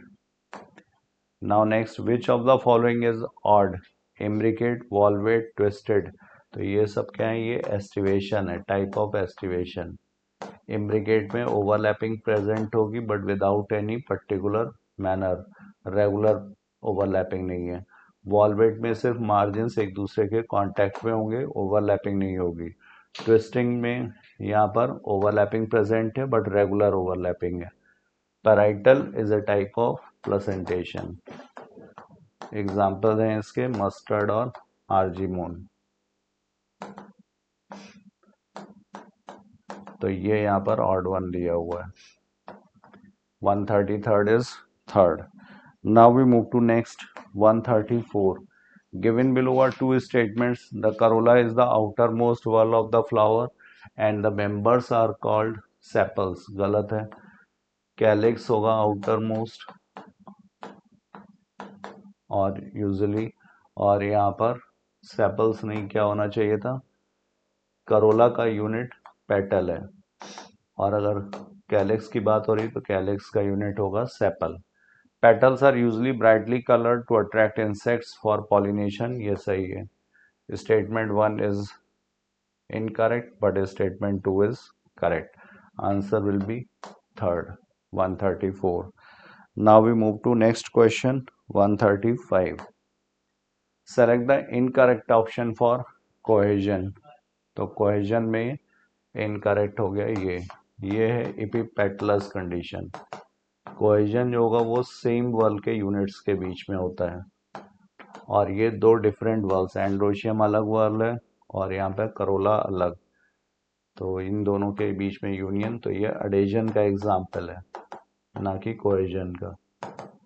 ये गायनोशियम सिंकार्पस कंडीशन, ये यहाँ पर गैमोपेटलस कंडीशन, ये गैमोसेप्लस। जब के आगे ब्रैकेट में फ्यूज दिखाया गया तो इसके मतलब ये हो गया गैमोसेप्लस, सेपल्स फ्यूज्ड। और ये हो गया गैमोपेटलस, पेटल्स फ्यूज्ड। और ये होता है सिंकार्पस वर्ड, कार्पस। तो यहाँ पर इनकरेक्ट ऑप्शन हो जाएगा 135 का third. So thank you all of you. I have covered my portion. Now further discussion will be carried by my fellow partner Vikram sir. Thank you so much and happy Holi once again. Hello बच्चों, new light के YouTube channel पर आप सभी का स्वागत है प्यारे बच्चों। और मैं विक्रम चक्रवर्ती आज आपके समक्ष लेकर के हाजिर हुआ हूँ यूट्यूब पर पेपर डिस्कशन सेशन। और आज हम लोग का पेपर है all India full service test का 37वां टेस्ट है, जो कि ऑनलाइन मोड में ही केवल आज हुआ पेपर, और जो कि 3 मार्च को हमारी इंस्टीट्यूट तरफ से केवल ऑनलाइन मोड में हुआ है। इस पेपर का टॉपिक था additional topic. Additional topic means जो चीज़ें आपकी पुरानी एनसीईआरटी में हैं, एनएमसी सिलेबस में हैं, लेकिन नई एनसीईआरटी में नहीं है, उस पर उन सब के टॉपिक से क्वेश्चन आज कवर किए गए हैं। तो प्यारे बच्चों 91 to 135 का सेशन आपका जर्नी साइलेंसर ने की है, और मैं 136 से 180 अब करने वाला हूं। पहला सवाल आपके सामने, से the correct match sweet pea, cotton pea, उड़द लोबिया। आपको ये बात बता दें कि एनसीईआरटी में अब एनएमसी सिलेबस के अकॉर्डिंग, एनएमसी सिलेबस के अकॉर्डिंग फैमिली ऐड हुई है। क्या ऐड हुई है? फैमिली। इसका मतलब कम से कम हर फैमिली के 10 से 15 प्लांट आपको याद होने चाहिए विथ साइंटिफिक नेम या बॉटनिकल नेम। ठीक है, जो आप आपके डेली लाइफ में जिनको आप देखते हैं, जानते हैं, जो आपके आसपास है। जैसे जितनी दालें हैं उनका नाम आपको याद होना चाहिए। पहला देखिए, स्वीट पी का नाम होता है लेथाइरस ऑडोरेटस, लेथाइरस ऑडोरेटस। ठीक, इसका होता है, ये तो आप जमाने से जानते हैं, पाइजम सेटाइवम। ठीक, अब देखिए उड़द। उड़द में देखिए कमाल की बात है, फैसियोलस मूंगो। अब देखिए मूंगो लिखा है तो ये मूंग नहीं है, कमाल की बात है। और अगर हम मूंग की बात करेंगे तो फैसियोलस ऑरियस। इसीलिए आप देखिए उड़द और मूंग आपको देखने में एक जैसी लगती है, क्योंकि वो एक जीनस की दो अलग अलग स्पीसीज होती है। आप ध्यान से देखिए, उड़द की दाल थोड़ी बड़ी साइज की होती है, जबकि जो आपकी मूंग की होती है तो छोटी होती है। तो फैसियोलस मूंगो ये उड़द है, याद रखिए। और ऑरियस क्या, ये मूंग की दाल है। तो ये दाल आप डेली खाते हैं, इसलिए साइंटिफिक नेम आपको याद होने चाहिए। तो पहला आपको पता है, जितनी पल्स फैमिली है वो फेबेसी है, तो मीमोसॉइडी नहीं होगा, मालवेसी नहीं होगा, फेबेसी। ठीक है, लोबिया आप जानते हैं विग्ना साइनेंसिस, ये आपका क्रूसीफेरी, यही फेबेसी फैमिली है। तो जो बीन्स और पल्स की फैमिली होती है फेबेसी फैमिली होती है, लेगुमिनेसी भी हम कह सकते हैं। ठीक, तो बच्चों आपको साइंटिफिक नेम, जैसे कि आप कॉटन पढ़ते थे तो गॉसिपियम एर्बोरियम आपको आना चाहिए। आप राइस पढ़ते हैं तो आपको ऊर्जा सटाइवा आना चाहिए। आप वीट पढ़ते ट्रिटिकम एस्टिवम आना चाहिए। तो जितने भी आप देखिए, गुलमोहर, ठीक है, कैसिया फिस्टुला, जिसको आप अमलतास के नाम से जानते हैं, तो ऐसे ही आपको अब गुलमोहर का, डेलोनस रेजिया, जो नाम आपकी कॉमन नाम एनसीईआरटी में है प्लांट के, उनके आपके साइंटिफिक नेम आपको आने चाहिए, क्योंकि फैमिली ऐड हो चुकी है। तो क्या आंसर आ गया? थर्ड, यही सही मैच है। नेक्स्ट, अब देखिए मालवेसी फैमिली में इन्फ्लोरेसेंस जो होता है सॉलिटरी एक्सिलरी या टर्मिनल होता है, या रेसिमोज। और सॉलिटरी एक्सिलरी का एग्जांपल तो आप जानते हैं गुड़हल। आप ध्यान से देखिए, जहां से गुड़हल निकलता है वहां से एक फ्लावर निकलता है, एक एंगल एक्सिलरी से, ये आपने देखा हो। और एस्टिवेशन आप ट्विस्टेड जानते हैं, क्योंकि इसका एग्जांपल आपने लेडी फिंगर पढ़ा है। लेडी फिंगर, जिसको आप भिंडी के नाम से जानते हैं, वो इसी फैमिली का है। ठीक है, एबलमास्कस एस्कोलेंटस और ओवरी सुपियर प्लेसेंटेशन एक्साइल। अब कमाल की बात है, जितनी फैमिली जितनी फैमिली आपके कोर्स में है सब में सारी केवल कंपोजिटी को छोड़ के, कंपोजिटी में ही केवल इपीगाइनस, इंफीरियर ओवरी है, याद रखिएगा। कंपोजिटी में ही केवल इपीगाइनस इंफीरियर, बाकी जितनी फैमिली हैं उन सब में आपका हाइपोगाइनस और सुपीरियर ओवरी है। क्या है? हाइपोगाइनस सुपीरियर ओवरी, तो याद रखिएगा। तो ये फोर्थ आंसर। अब देखिए सिनकार्पस कैटर, अब देखिए जितनी फैमिली आपके कोर्स में है, कंपोस्टी, पोएसी, ठीक है, मालवेसी, ब्रेसिकेसी, इन सब में आपका या तो सिनकार्पस कंडीशन है या तो है नहीं। क्यों? जहां पर बच्चों फेबेसी फैमिली, ठीक है, या लेगुमिनस फैमिली जीवन कंडीशन होती है, सुपीरियर ओवरी होती है, और यहाँ आपके पोएसी में जीवन कंडीशन होती है, यहाँ पर सिनकार्पस और एपोकार्पस का टर्म नहीं लगता है। ये गलती मत करिएगा कि एक है फ्यूज ब्रैकेट नहीं दिख रहा है तो आप समझेंगे कि एपोकार्पस, नहीं। सिनकार्पस एपोकार्पस मल्टी कार्पेली या दो कार्पेल पर लगने वाला एक फीचर्स है। मतलब कहते हैं कि फ्यूज होने के लिए कम से कम दो चीजें हों। मैं कह रहा हूं कोई किसी से फ्री होता है तो किसी से फ्री होता है, जुड़ता है तो किसी से जुड़ता है, तो इसका मतलब मोनोकार्पेली पर सिनकार्पस और एपोकार्पस का टर्म नहीं लगेगा, याद रखिएगा। ठीक, तो इसका मतलब मोटा मोटा हम ये समझे कि जो फैमिली आपके कोर्स में है सब में सिनकार्पस कंडीशन ही है, नो डाउट, ये याद रखिएगा। तो सब होंगे इसमें। इसमें आपका G2 कंडीशन है, यहाँ G5 है, और कंपोस्टिंग में डिस्क्लोरेट G2 कंडीशन है, यहाँ इंफीरियर है, सुपीरियर सुपीरियर है, और syncarpous, that is fourth answer. लिखा है सेपल्स आर प्रेजेंट इन। अब कमाल की बात देखिए, आपको पता था कि जब आप एसेसरी होल्ड की बात करते थे, एसेसरी होल्ड, ठीक, तो उसमें आपको पहला नाम क्या पढ़ा था आपने? कैलेक्स, दूसरा नाम कोरोला, इसको मैं के से कह सकता हूं, इसको सी से। और जब आप इसेंशियल की बात करते हैं, इसेंशियल होल्ड, तो एंड्रोसियम और गाइनोसियम पढ़ते हैं। अब देखिए कुछ पौधे ऐसे होते हैं, प्लांट, जिनमें कैलिस कोरोला डिफरेंशिएट नहीं होता, उन्हें हम पेरियंथ के नाम से जानते हैं, पेरियंथ। ठीक, इसका एग्जाम्पल आपकी किताब में पोएसी फैमिली है। अब एक कमाल की बात देखिए, अगर मैं आपसे कहूं कि भाई आपका सेपल या पेटल एब्सेंट है, इसका मतलब उसमें पेरियंथ है। तो अगर जो फैमिली पोएसी के मेंबर जितने होंगे उनमें सेपल नहीं होगा, पेटल नहीं होगा, तो जाहिर सी बात है सेपल्स आर प्रेजेंट इन, तो मैज नहीं होगा, बम्बू नहीं होगा, ओट नहीं होगा, दैट इज थर्ड आंसर, केसिया, याद रखिएगा। समझ गए आप लोग? जाहिर सी बात है ये तीनों के तीनों आपके पोएसी फैमिली के जिनमें पेरियंथ पाया जाता है, तो सेपल पेटल की बात हम कर ही नहीं सकते।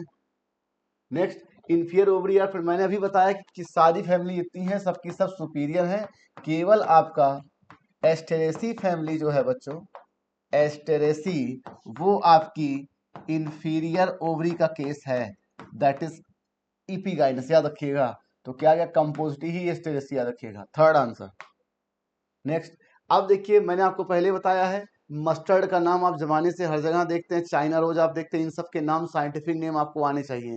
वैसे तो प्रोटोकॉल ये कहता है कि आपको साइंटिफिक नेम जितने एनसीईआरटी में नाम दिए उनके आने चाहिए, लेकिन अब चूंकि फैमिली ऐड हो गई है तो आपको आना चाहिए। मैं बोलूँ चाइना रोज, हिबिस्कर रोया साइनेंसिस, मैं बोलूँ सनफ्लावर प्लांट हेलियंथस एनस, मैं बोलूँ आपके मस्टर्ड तो ब्रिसिका कंपेस्टिस। अब लेकिन मैटर फंसा, सर एक ब्लैक मस्टर्ड होता है, एक व्हाइट होता है, येलो, ये का चक्कर है।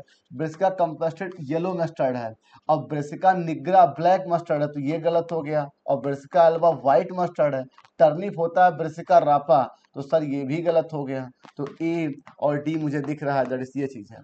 और इसी ब्रिसिकेसी फैमिली में आपका रेफिनस सटाइवस मूली आती है, देखिए जिसको आप मूली के नाम से जानते हैं। तो ब्रिसिका निग्रा आपका ब्लैक मस्टर्ड है, ब्रिसिका रापा टर्निप है, ब्रिसिका एल्बा व्हाइट मस्टर्ड है, सेकेंड आंसर। फिर देखिए आपने जानते थे बच्चों कि जब हम किसी फ्लोरल रूल को ब्रैकेट से बंद करते हैं तो कोहेसन, और अगर हम एरो लगा के बात करते हैं तो हम कहते हैं ये एडेशन का एग्जांपल होता है। ठीक, एडहेशन। तो दो अलग, यहाँ पे कोला एंड्रोसियम है, इसका नाम इपीपेटालस फैमिली, सोनेसी, मालवेसी, कंबोजिडी। और अगर मैं पेरियंथ को इससे जोड़ूं तो इसको बोलेंगे इपीफिलस फैमिली, लीलियसी, इसका एग्जांपल लिली प्लांट।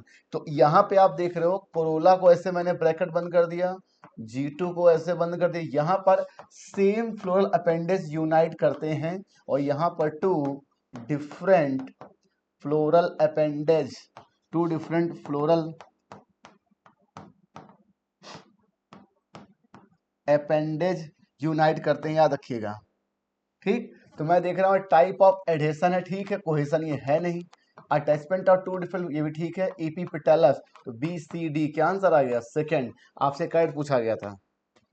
नेक्स्ट, अब देखिए जितनी फैमिली आपकी लेगुमिनेसी की फैमिली सब फैमिली होती है, लेगुमिनोसी, इसकी 3 सब फैमिली कौन कौन सी? फेबेसी, सीजरफ्लोनिडी, मिमोसाइडी। उन सब में कंडीशन जीवन सुपियर ओवरी का है।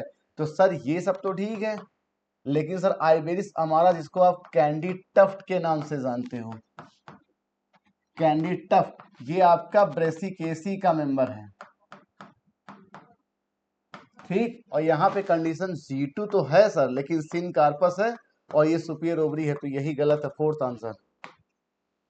लिखा कि फ्लावर्स आर हर्माफ्रोडाइट, हर्माफ्रोडाइट का मतलब बाइसेक्सुअल, मेल फीमेल दोनों हो, जैसे कि आपने देखा डिस्क फ्लोरेट। और अगर यूनिसेक्सुअल हो तो ये फीमेल फ्लावर होता है, ये आपको पता होना चाहिए। और ये कहते हैं कि किसी फ्लावर में कैलिस, कैला, एंडोसियम, गाइनोसियम अगर चारों हो तो फ्लावर कंप्लीट, और any one of the whorl will be are absent, that is known as a incomplete flower, चाहे कैलिक्स एब्सेंट हो चाहे कोला। तो जब मैं बोल रहा हूँ कि ये फीमेल फ्लावर होता है तो इसमें मेल एंडोसियम तो ऐसे ही एब्सेंट है, तो इनकम्प्लीट फ्लावर यूनिसेक्सुअल, ये करेक्टर कंपोस्टी फैमिली का होता है, याद रखिएगा। ठीक, क्योंकि ये जो रे फ्लोरेट होता है ये फीमेल होता है और डिस्फ्लोरेट बाइसेक्सुअल होता है। फिर देखिए मालवेसी 5 पेटल आपको पता, पेंटामेरस ये भी ठीक है। मीमोसॉइडी आप जानते हैं 5 ही सही है, लेकिन क्रूसीफेरी में आपके 4 सेपल होते हैं कैलिक्स, याद रखिएगा। 4 कैलिक्स होते हैं और 4 ही आपके कोरोला होते हैं, दैट इज फोर्थ आंसर। ये गलत है, आप उसकी जब आप फ्लोर डायग्राम देखेंगे तो आपको दिखाई देगा।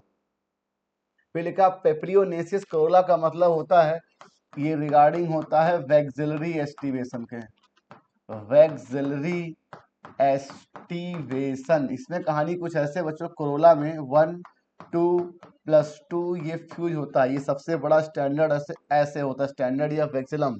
और यहाँ पे 2 होते हैं लेटरल और 2 यहाँ जुड़ी होती कील या कैरिना, तो इसी को आप वैक्सिलम बोलते हैं, वैक्सिलम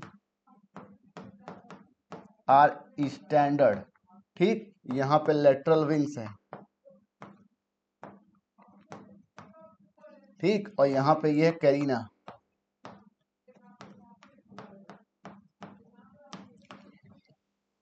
ठीक, तो ये आ गया पी, दैट इज मटर, याद रखिएगा। और इसकी फैमिली कौन सी है? फैबेसी। ठीक, तो यहाँ पे देखिए 1 2 + 2, कमाल की बात है वैक्सिलरी एस्टिवेशन ये आपका कोरोला का है, कैलिक्स का नहीं है। कैलिक्स का यहाँ पे क्या होगा? वॉल्वेट होगा या इम्ब्रिकेट एस्टिवेशन होगा, याद रखिएगा। तो ये पेपिलियस कोरोला इसी को कहते हैं। नेक्स्ट, इन कोरोला लार्जेस्ट पेटल अभी मैंने बताया वैक्सिलम, जो सबसे बड़ा वाला ऐसे है ये वैक्सिलम है, और 2 बगल में लेटरल विंग्स हैं और 2 बगल में जुड़े हैं ये लिकाइना है। तो ये आपके 2, ये 2, ये भी 2, लेकिन ये 1 होता है। फिर लिखा इपीगाइनस, अभी मैंने बताया कि केवल एक ही फैमिली है जो इपीगाइनस कंडीशन है, हेड और कैपिटल इन्फ्लोरेसेंस है। रेसिमोज में भी एक विशेष कंडीशन होता है, रेसिम और क्रूसीफेरी। अभी मैंने बताया कि पेंटामेरस फ्लावर होते हैं, ज्यादातर चीजें कैलिस, कोला, एंडोसियम या गाइनोसियम जो भी है, वो 5 कंडीशन, तो एंडोसियम यहाँ इनफाइनाइट होता है, याद रखिएगा। तो पेंटामेरस क्या हो जाएगा? Malvaceae, fourth answer.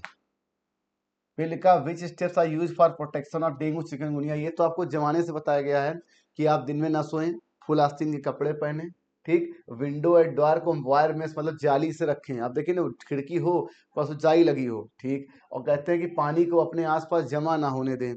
ठीक है, छत पे टायर वगैरह ना रखें, क्योंकि ये साफ पानी में ही डेवलप होते हैं डेंगू चिकनगुनिया के मच्छर, फोर्थ आंसर। लिखा विच कार्टिवेरियन, डेंगू चिकनगुनिया दोनों वायरल डिजीज है, दोनों का वेक्टर जो होता है वो एडीज मॉस्किटो होता है, वो भी फीमेल, फीमेल एडीज मॉस्किटो।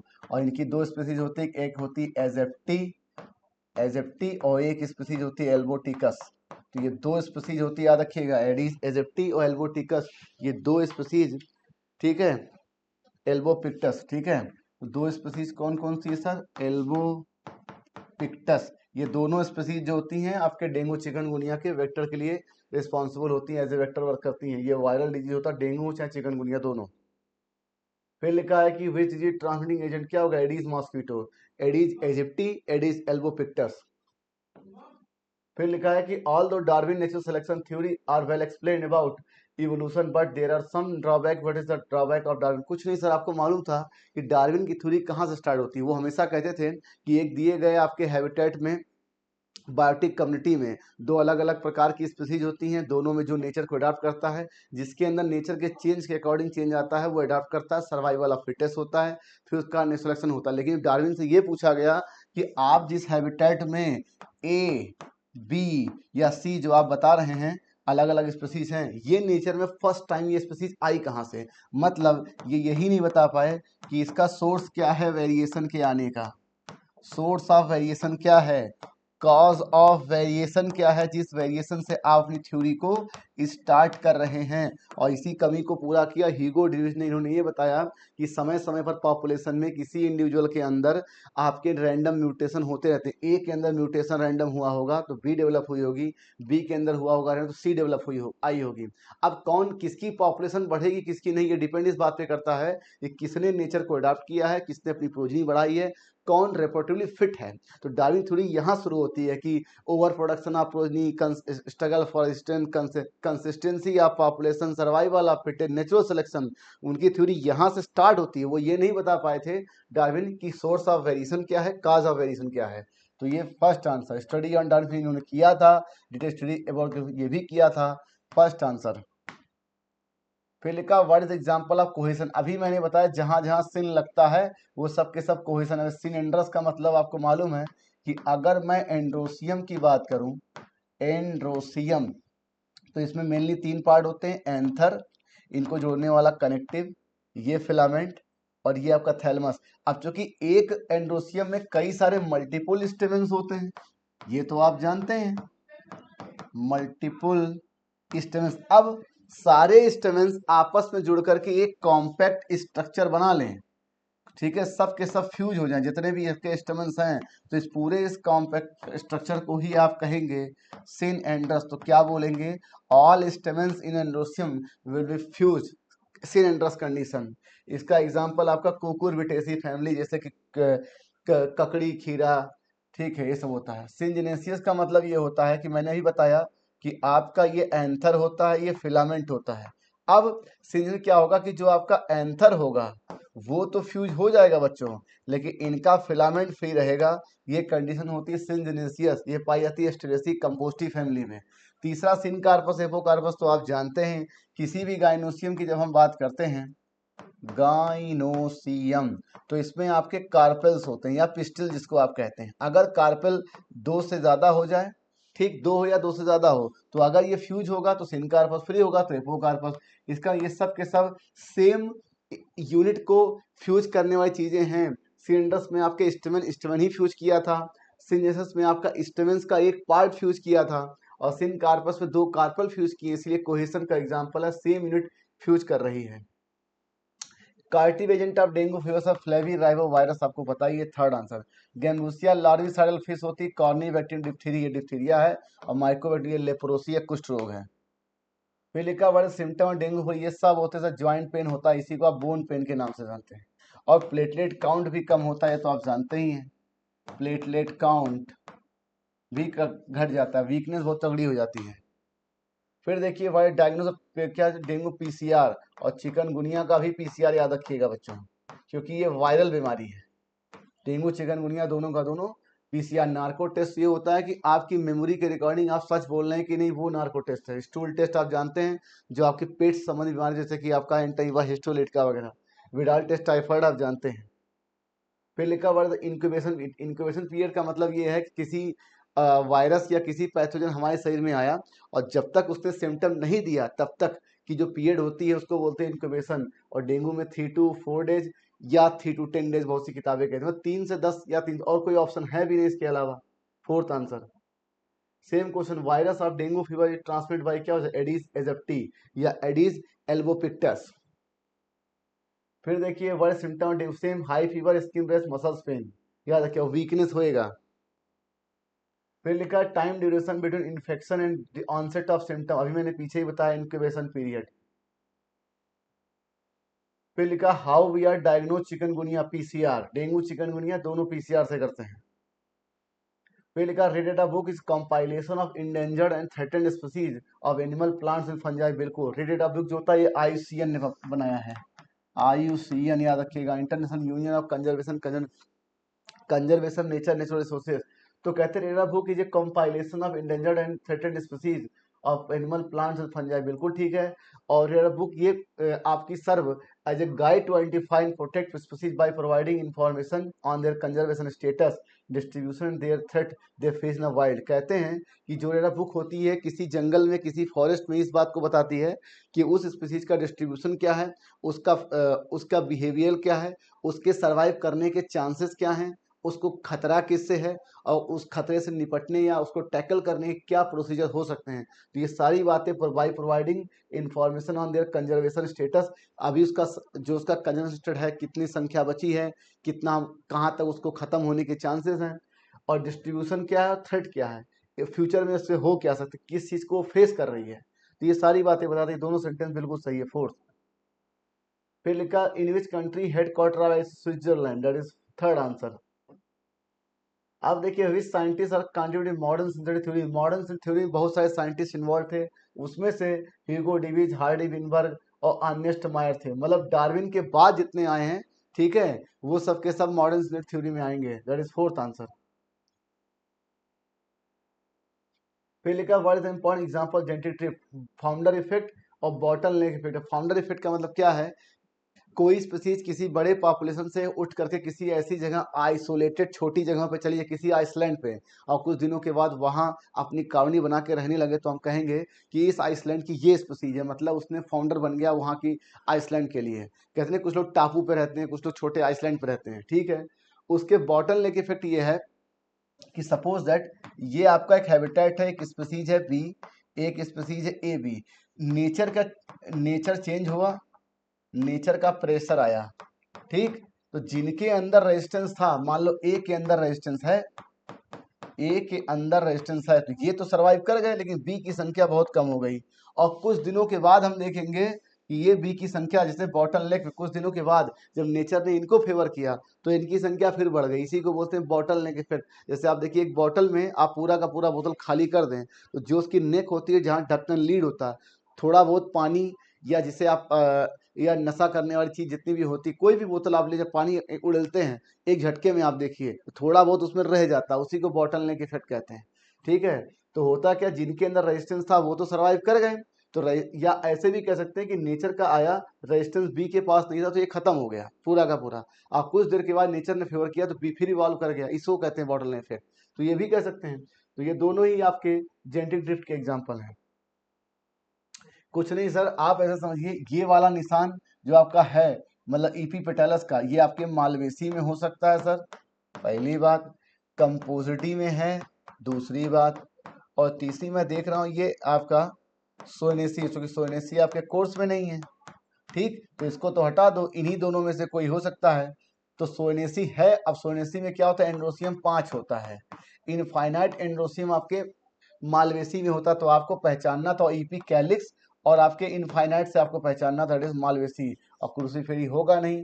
अगर मैं कंपोस्टी लिखता तो आप पहचानते कि इससे G5 से। तो ज़्यादातर क्या होता है कि एंड्रोसियम और G5 से आप पहचान सकते हैं, ये वाला निशान नहीं कह सकते। तो कैलिक्स 5 जो है वो आपके सोनेसी में भी है, लेकिन ईपी कैलिक्स नहीं है सोनेसी में, ईपी कैलिक्स आपके कंपोस्टी में नहीं है, और G5 कंडीशन नहीं है। तो क्या आंसर आ गया, मालवेसी, सेकेंड आंसर। अब नहीं सर, ये तो आपने पहचान लिया, ये आपका सीजल पिनोआइडी का है।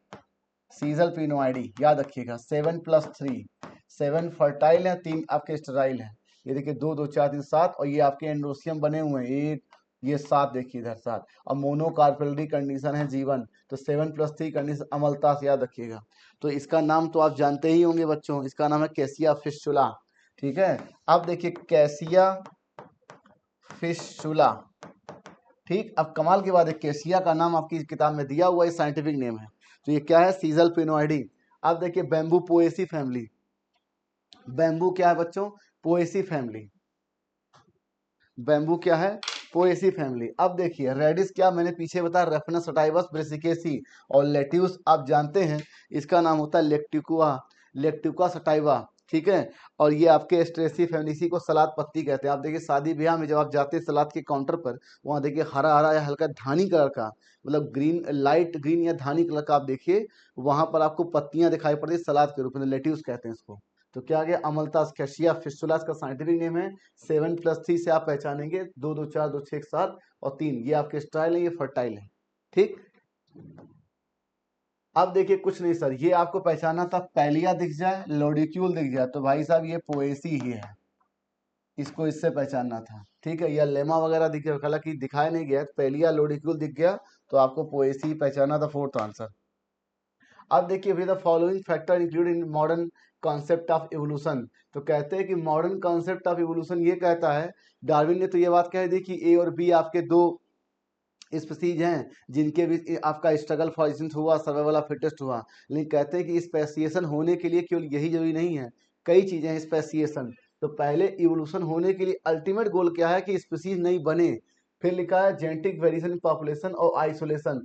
मान लीजिए दो स्पीसीज को आप डिफरेंट स्पीसीज तभी कहते हो जब उनके बीच इंटरब्रीडिंग पॉसिबल ना हो, इंटरब्रीडिंग हो भी तो वो फर्टाइल ऑफस्प्रिंग ना प्रोड्यूस करे, मतलब reproductive isolation is a main key या मेन फीचर्स दैट डिटरमाइन कि species A and B is a two different species. और इसी बात को मोस्ट क्लिनिकल या मोस्ट बेस्ट स्पीसीज डिफिनीशन जो थी वो अर्नेस्ट माय ने दी कि two group of morphological two species morphological similar individual which can produce fertile couple. अगर दो स्पीसीज मान लीजिए है ए और ए, अगर ये आपस में इंटरब्रीडिंग करते हैं और फर्टाइल ऑफस्प्रिंग ए डैश प्रोड्यूस करते हैं, तो इसका मतलब ये है कि ये दोनों आपस में सेम स्पीसीज है। अगर मान लीजिए अगर ये फर्टाइल ऑफस्प्रिंग नहीं प्रोड्यूस करते हैं, तो आप ये कहेंगे कि ये सेम, जैसे कि घोड़ा और गधा जब इन दोनों में क्रॉस कराया गया था तो खच्चर पैदा हुआ था, और खच्चर फर्टाइल नहीं होता, स्ट्राइल होता है। इसका मतलब घोड़ा और गधा जो है वो आपस में सेम स्पीसीज नहीं है।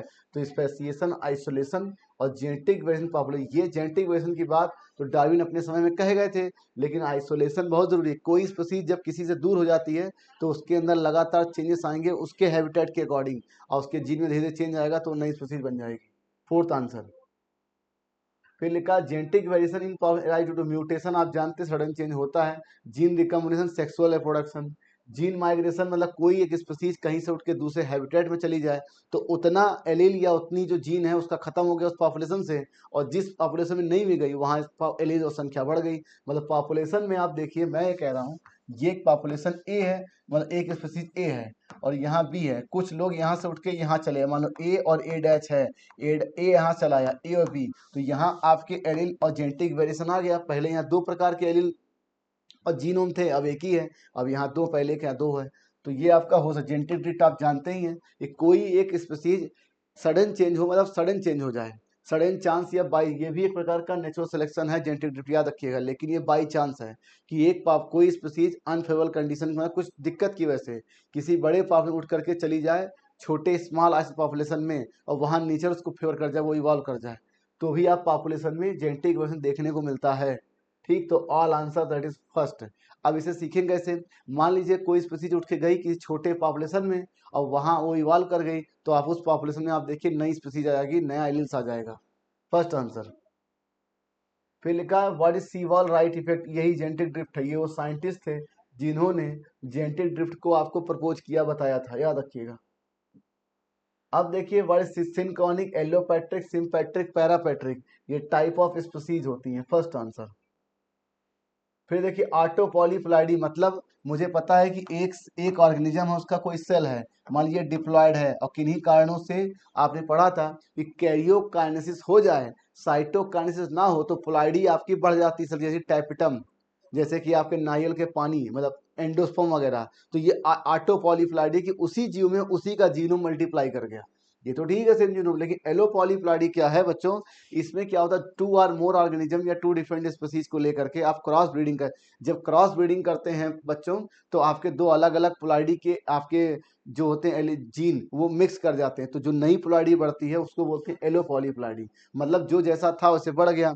जैसे कि जो आप ट्रिटिकेल, जो आपको गेहूं इस समय खा रहे हैं वो हेक्साप्लाइड, वो ट्रिटिकेल होता है, वो ट्रिटिकम एस्टिवम और सिकेल सीरियल से, मतलब राई से, राई और व्हीट के मिक्सिंग से बना है वो, तो वो हेक्साप्लाइड है। तो इसका मतलब दो अलग अलग आपके ऑर्गेनिज्म से मिला के हमने उसको बनाया ट्रिटिकेल को, तो ये एलो पॉलीप्लाइड, याद रखिएगा। तो ये दोनों सेंटेंस सही है। तो जो आप खा रहे हैं ट्रिटिकेल हेक्साफोलाइड वो ट्रिटिकम एस्टिवम और आपके सिकेल राई से मिलकर बना है। फिर देखिए which process are responsible for structural changes in chromosome. कुछ नहीं सर, मैं ये कह रहा हूं कि ये मेरा एक क्रोमोसोम है, ठीक, एक ये क्रोमोसोम है, इस पे जीन है ABCDEFGH, ठीक। अब ये इसका स्ट्रक्चर है, किसी भी प्रकार का अगर इसमें चेंज हुआ तो हम कहेंगे स्ट्रक्चरल चेंजेस। डुप्लीकेशन का मतलब ये है सर कि सपोज दैट ये मैंने ऐसे बनाया और अभी मैंने यहां लिखा कि ABCD, अब यही चीज फिर रिपीट कर जाए ABCD, इसको डुप्लीकेशन कहते हैं। अब देखिए ट्रांसलोकेशन का मतलब क्या है सर? ट्रांसलोकेशन का मतलब ये है कि ABCD और EFG तो था ही पहले से, ठीक, तो ये वाला ई वाला उठ के यहाँ चला जाए या ई वाला उठ के यहाँ चला जाए, ठीक। तो मान लीजिए मैंने एक, ये तो सेम आर्म में हो सकता है, डिफरेंट आर्म में भी हो सकता है। तो एक केस में क्या कर रहा हूँ कि यहाँ मैंने H कर दिया, ठीक। अब क्या हो गया FGH हो गया। एक केस तो ये हो सकता है और एक केस ये होता है ई उठ के यहाँ चला है तो यहाँ ई हो जाएगा, यहाँ नहीं रह जाएगा। तो ये आपका क्या होगा? ट्रांसलोकेशन। इन्वर्जन क्या चीज है सर? आप देखिए इन्वर्जन, ये मैंने क्रोमोसोम बनाया और मुझे पता था कि पहले सीक्वेंस क्या था ABCDEFGH। अब देखिए क्या हो गया, यहाँ पूरा का पूरा सीक्वेंस ही पलट गया। इस आर्म में भी DCBA और यहाँ पे HEFG, ये पूरा का पूरा सीक्वेंस पलट गया, ठीक। और ये भी हो सकता है कि ये पूरा एक सिरे से पलट जाए, ठीक है। H वाला यहाँ आ जाए HGFG, जिसको बोलते हैं इन्वर्जन। तो ये सब के सब क्रोमोसोम में चेंज करते हैं स्ट्रक्चरल। अब देखिए नंबर में चेंज आपने पढ़ा ही था। एक केस तो बच्चों आप पॉलीप्लॉइड ही पढ़ते थे, ठीक, जिसमें पूरा का पूरा होल सेट हैप्लॉइड सेट में मल्टीप्लाई होता था। कोई स्पीसीज 2n है तो बाद में 3n और 4n हो गई। और आपने पढ़ा था बच्चों एनीप्लॉइडी, तो ये एक प्रकार के दो चीजें थी, एक तो हाइपर था और एक हाइपो था। हाइपर के केस आपने पढ़े ट्राइसोमी 2n+1, ठीक। इसके अलावा टेट्रासोमी 2n+2। तो एक केस आपने क्या पढ़ा सर? 2n+1 ट्राइसोमी और एक केस पढ़ा आपने 2n+2 टेट्रासोमी। हाइपो में आपने पढ़ा मोनोसोमी 2n-1 और डबल नल्लीसोमी 2n-2, ठीक। तो इसका मतलब ट्राइसोमी, टेट्रासोमी, पॉलीप्लॉइडी और इसके अलावा मैं मोनोसोमी और इसके अलावा मैं नल्लीसोमी, इन सब से मैं क्रोमोसोम के नंबर चेंज कर सकता हूं। फोर्थ आंसर लिखा टेट्राडायनामस। आप जानते हैं बच्चों एंड्रोसियम की जब आप बात करते हैं तो आपने पढ़ा था कि ये थैलेमस है, ये आपका फिलामेंट है और ये आपका एंथर है। तो अब आपको पता है एंडोसियम मान लीजिए 6 है, अगर 6 की लंबाई एक बराबर है तब तो कोई दिक्कत नहीं। लेकिन आप जानते हैं ब्रेसिकेसी फैमिली में क्या होता है, 1 2 3 4, 4 की साइज थोड़ी बड़ी होती है और 2 आपके छोटे होते हैं, इन्हीं को 4+2 आप कहते हैं। एंड्रोसियम 4+, टेट्राडायनामस 4 बड़े 2 छोटे। तो ये एंड्रोसियम से संबंधित है कि एंड्रोसियम में जो स्टेमेन है उसमें 4 बड़े हैं 2 छोटे हैं उसमें लेंथ में। तो क्या वेरी करता है सर? एंथर तो उतना ही बड़ा रहेगा, फिलामेंट की लंबाई वेरी कर जाती है। और इसीलिए एनसीईआरटी में लाइन लिखी है कि फिलामेंट ऑफ जो आपका स्टेमेन्स है इन आपके एंड्रोसियम में वो वेरिएबल है साल्विया और मस्टर्ड में, याद रखिएगा। Third answer sunflower belong to compositae asteraceae order asterales और डाइकोटिलेडोन। फोर्थ आंसर, और इसका मैं डिवीजन क्या कहूंगा? आपका एंजियोस्पर्मी कहूंगा, प्लांट किंगडम कहूंगा। सनफ्लावर आपको पता है हेलियंथस एनस। अब देखिए जीवन ब्रेसिकेसी नहीं सर, अभी आपने पीछे ही पढ़ा G2 बाइकार्पेली सिनकार्पस। मालवेसी आपने पढ़ा ही sir G5 syncarpous Superior ovary, ठीक। उसके बाद मालवेसी का देखिए ये साइन नीचे होना चाहिए इसलिए गलत है, मालवेसी का 2 गलत है, यहाँ 1 गलत है। G1 पोएसी आपको पता ही sir, same case G1 superior ovary, fabaceae family, caesalpinioideae, mimosoideae. Fourth answer. फिर देखिए इसको आपने पहचाने, 2 प्रकार के फ्लावर दिए गए हैं सर। ये आपका देखिए एंड्रोसियम गाइनोसियम, इसमें दोनों दिख रहा है तो सर ये डिस्क फ्लोरेट है। और यहाँ पे केवल आपको फीमेल फ्लावर दिख रही है तो ये क्या होगा? रे flow rate sir, that is fourth answer. ये डायग्राम आपको याद होना चाहिए। देखिए फैमिली के फॉर्मूले, साइंटिफिक नेम, ये सब तो आपको खुद ही याद करने पड़ेंगे। हर चीज़ ये नहीं कि सर आप पढ़ा दीजिए बढ़िया, आप जादू कर दीजिए, गलत बात है। अगर ऐसा सोचते हो तो फिर मुझे नहीं लगता कि आपको तैयारी के बारे में और अच्छा सोचना चाहिए। आपको ये सोचना चाहिए कि बस कुछ चीज़ों को याद करना पड़ता है, कुछ चीज़ों को आपको रिटेन करना पड़ता है। तो अब ये फ्लोट डायग्राम भी हम आपको रटवाएं, याद कराएं कि सर ऐसे होगा, नहीं सर यहाँ आपको केवल एक सेक्स आर्गन दिख रहा है तो ये रे फ्लोरेट हो गया, डिस्फ्लोरेट। हालांकि डायग्राम तो याद कर ही सकते थे। और फॉर्मूला आपको याद होना चाहिए, कॉमन नेम, क्योंकि हो सकता है पेपर में मैचिंग में वो साइंटिफिक नेम दे दे। आप जमाने से पढ़ के बैठे हैं कॉटन, आपको पता ही नहीं है गॉसिपियम एर्बोरियम। जमाने से आप पढ़े सनफ्लावर प्लांट, आपको पता नहीं हेलियंथस एनस। ठीक, समझ गए आप लोग। तो अमलतास लिखा था, कैसिया का नाम था, कैसिया साइंटिफिक नेम है। तो ऐसे ये साइंटिफिक नेम देके अगर मैचिंग आ गई कहीं सेंटेंस में तो आप समझ ही नहीं पाएंगे इसका किसका नाम है। Fourth answer. Next, set the odd. बच्चों ऑड में जब क्वेश्चन आता है इसका कोई कंसेप्ट नहीं होता, आपको ये देखना होता है कि चार में कौन से तीन चीजें हैं जो एक साथ जा रही हैं। कुछ नहीं सर, गैमोसिपेलस, गैमोपिटेलस, ये आपके कोहेशन के एग्जाम्पल हैं।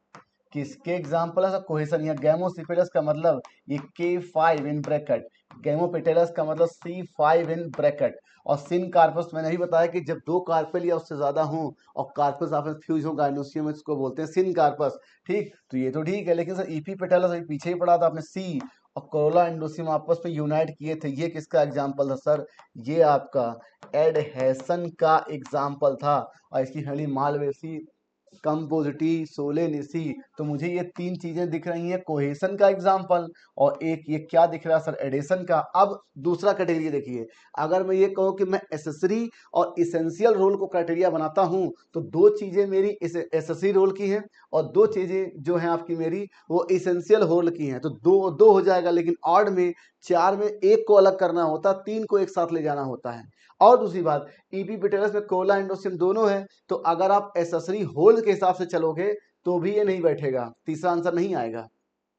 समझ गए आप लोग? अगर आप एसेसरी होल से लेके चलोगे तो आप कहोगे ये दोनों ठीक है और तीसरे वाले में कोला है, लेकिन तीसरे वाले में एंडोसियम भी है, तो यहाँ एसेसरी एसेंशियल दोनों इन्वॉल्व हैं। तो होल के हिसाब से आप नहीं चल सकते, आप चलेंगे कोहेशन डासन। मेरे फोर्थ आंसर। तो प्यारे बच्चों, सेशन खत्म हुआ। कमेंट बॉक्स में बताइए कि सेशन आपको कैसा लगा। मिलते हैं हम लोग अपने अगले सेशन में, और अगला पेपर 5 तारीख को ऑनलाइन है, फिर 6 तारीख को ऑनलाइन है। Okay, thank you for watching the video. और होली में हो सकता है बच्चों सेशन हम लोग के इंस्टीट्यूट की तरफ से लाइव लगेगा, आप लोग जरूर जुड़िए।